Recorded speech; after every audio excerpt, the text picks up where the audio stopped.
आधुनिक हिंदी कविता में अनेक प्रकार के युग प्रचलित रहे हैं, अनेक प्रकार की काव्य धाराएँ प्रचलित रही है। सबसे पहले आता है भारतेंदु युग। 1850 से 1885 के बीच ये युग चला है। खड़ी बोली हिंदी में कविताएँ लिखी जा रही थी, ब्रज भाषा में भी लिखी जा रही थी। भारतेंदु, प्रताप नारायण मिश्र, बद्री नारायण चौधरी, प्रेमघन, अंबिकादत्त व्यास, बहुत सारे लोग इस युग में कविताएँ लिख रहे थे। संस्कृति और राष्ट्रवाद के ऊपर ज़्यादा कविताएँ लिखी गई।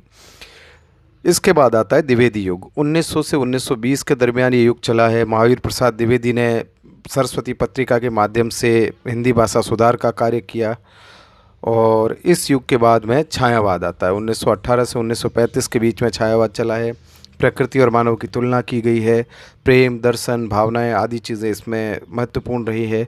पंत प्रसाद निराला और महादेवी वर्मा ये प्रमुख चार कवि रहे हैं छायावाद में। प्रगतिवाद प्रगतिवाद 1936 से 1943 के बीच चला है। दिनकर, निराला, पंत, नागार्जुन, केदारनाथ अग्रवाल ये तमाम लोग प्रगतिवाद के प्रमुख कवि है। मजदूर, किसान, दलित, शोषित आदि का पक्ष लिया गया है। और राजनीति में जो साम्यवाद है उसका पूरा का पूरा प्रभाव प्रगतिवाद में नज़र आता है। प्रगतिवाद के बाद में आता है प्रयोगवाद। 1943 से 1951 तक, 1951 तक ये वाद चला है, ये काव्यधारा चली है। और चार तार सप्तक प्रकाशित हुए इस काव्यधारा के आधार पे। आगे इसके शुरुआती कवि माने जाते हैं मुक्तिबोध, नेमिचंद्र जैन, प्रभाकर माचवे। इस प्रकार से बहुत सारे कवि प्रयोगवाद की कविता की रचना करते रहे हैं।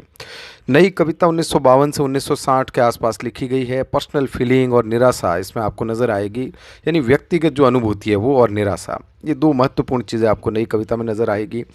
व्यवस्था का विरोध भी नज़र आएगा। भवानी प्रसाद मिश्र, धर्मवीर भारती, सर्वेश्वर दयाल सक्सेना ये तमाम लोग नई कविता के कवि हैं।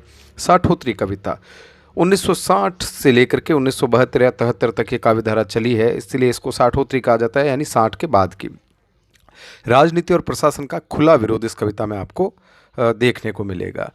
और इसके बाद में हिंदी की बहुत सारी काव्यधाराएं एकाएक सामने आती है। कविता, समकालीन कविता, ताजी कविता, टटकी कविता, अस्वीकृत कविता, सांप्रतिक कविता, वाम या प्रतिबद्ध कविता, युत्सावादी कविता वगैरह वगैरह। तो इस प्रकार से जो हिंदी साहित्य है उसको मोटे तौर पे 8 या 9 काव्यधाराओं में बांटा जा सकता है। मैं एक बार फिर से रिपीट कर दूं: भारतेंदु युग, द्विवेदी युग, छायावाद, प्रगतिवाद, प्रयोगवाद, नई कविता, साठोत्तरी कविता और हिंदी की अन्य काव्य धाराएं। धन्यवाद।